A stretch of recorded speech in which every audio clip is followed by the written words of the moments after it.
Many of my friends know that I love eating crayfish.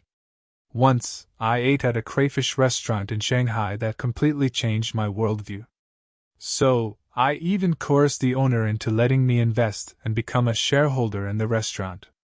One time, I couldn't resist my cravings and ordered a few boxes of recommended crayfish balls online. I thought I could just heat them up in the microwave.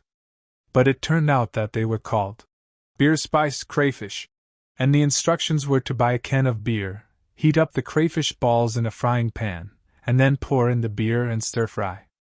I actually followed the instructions and, for some reason, it was really delicious and even better than the famous crayfish restaurants all over the country. Was it really just because the crayfish was so delicious? Of course, that's the foundation. But behind my feeling, there was actually a principle of behavioral economics at work, the egg theory. Concept, the egg theory. Case study in the 1950s. A food company found that their cake mix was not selling well. The research and development team kept improving the recipe, but customers still weren't buying it. This problem stumped the food company. Finally, American psychologist Ernest found that the real reason for the cake mix's poor sales was that the pre-made cake mix was too perfect, and housewives lost the feeling of making it themselves. Ernest proposed to remove the egg yolk from the cake mix, which became known as the egg theory. Although this increased the difficulty of baking, housewives felt that the cake made in this way was truly handmade. As a result, the sales of cake mix increased rapidly. Later, an American woman named Sandra proposed the 70-30 rule, based on the egg theory. This means that if you use 70% of the finished product, such as cake mix, and 30% of personal additives, such as eggs, you can turn industrial food into personalized cuisine with minimal effort. The egg theory is a consumer behavior characteristic. The more effort or emotion we put into something, the more likely we are to overestimate its value. This phenomenon also applies to IKEA, where people are eager to buy IKEA's semi-finished furniture and assemble it themselves. The egg theory is also known as the IKEA effect.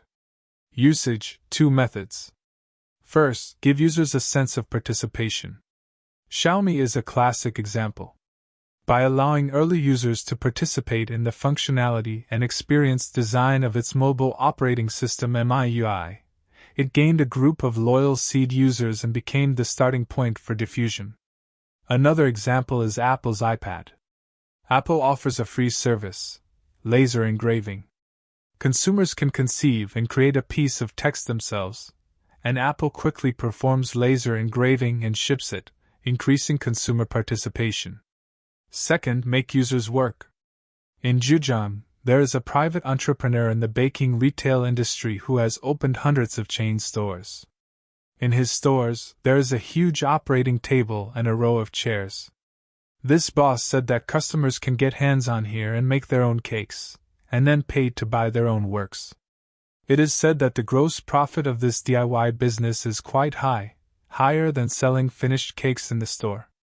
In fact, if you don't have an operating room, the simplest way is to put a roll of cream in the cake, so that they can write, "Happy Birthday," on the cake themselves. Summary: how to use it. The egg theory or the IKEA effect refers to a behavioral characteristic of people. The more labor or emotional items they invest, the more likely they are to overestimate its value. The simplest way to use this theory is: first, give users a sense of participation, such as voting, choosing, matching, etc. Second, make users work, leaving 30% of the work for users to do themselves, and this product can be coated with a halo in their hearts.